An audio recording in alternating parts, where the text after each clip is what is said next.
I'd like to introduce Robb Godshaw, who will be presenting a couple of different projects. I can do my own intro if you want. There it is. Please. Can I read it off the thing? For some reason I think that's funnier. The paper was cut in half. Here you go. So, the first project I'm going to present, and I'm probably going to spend a little bit more than half my time on, is called The Bubble. And that was a project of Max Hawkins, who has since graduated from the BCSA program and moved on to Google, where he works in their media arts lab with Aaron Copeland.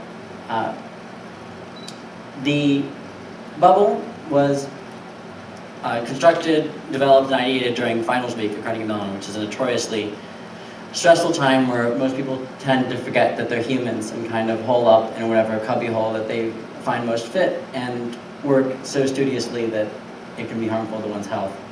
So interested in creating a kind of comfortable space where people could congregate and do absolutely nothing, Max and I, looking to inflatables as something that has a very, very low cost, very high ease of manufacture, but an enormous volume and impact as a way to quickly, as in like 3 days, manufacture this 30-foot by 35-foot bubble that literally consumed the entire Great Hall.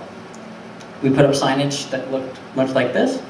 Oh, I'd like to thank the Studio for Creative Inquiry for funding this project. It took us quite a bit of time to get approval from the various administrators. We had to do lots of renderings, and it took lots of friends to lay out all the plastic and slowly iron it together. Thanks, Flora. And that's what we ended up with. And there was no entrance. In order to get in, you had to kind of get on your hands and knees, crawl under the plastic, and you'd immediately be enveloped by this seemingly infinite white space. And the floor was covered in little cushions, and we had Gregorian chant music playing, and people just hung out. To such an extent that I don't actually have good documentation, because I was just hanging out. A lot of these are cell phone photos. Here's a picture of some people hanging out. You might know some of them. And then this led to the new Bubble, which belongs to the Department of Drama, which is a space they use for performances. And this is what it looks like going up. And they were really interested in shadow play. So they used this for a performance that pertained a lot to shadow puppetry. Here's one of the rehearsals. Most of the imagery they used for the actual performance was actually just shadows on the outer wall. I think there'll be more of these performances later in the year. The second thing I'm here to present is something I don't need that. Is something I spent the better part of the past year and a half working on, which is in the back of the room right now. And this is the Lunar Persistence Apparatus, and it's a robot that uses a very precise clock and GPS to determine its location in the current time. And from that, it draws upon this table of astrological values and determines the exact location of the moon.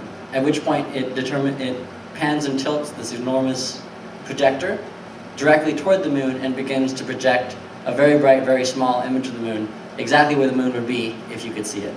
So during most of the daytime, that means it's slowly crawling across the floor, and then as the sun sets, the moon rises and it starts to climb the wall, and then the ceiling, and then the wall, and the floor again. There's some photos. This is the coordinate system used for astrological bodies, where azimuth is distance from north all the way back to north, and altitude is above or below the horizon. And this is everywhere the moon lives for 1 year over Pittsburgh. So the curve it takes is much more complex than I initially thought, and I think this form is really interesting, that it never is really under our feet. It kind of just dips in this beautiful band. I was interested in the idea of replicating the moon wherever it may land, because I find that there's something interesting about mediated nature, something that tends to hold attention in a more profound way, which is counterintuitive and strange, and I felt that a good way of exploring that would be to build a device that takes a moon that we don't see nearly as often as we would, 400 years ago, spending so much of our time inside and with buildings getting taller, and say that, it's totally reasonable to say that the average person sees the moon once or twice a week, but to have the moon present anywhere you put the sculpture, whether it be, outside, inside, in a hallway, the light is bright enough that outdoors it actually projects a visible beam for several feet, in like as kind of a gesture toward them. So that's that.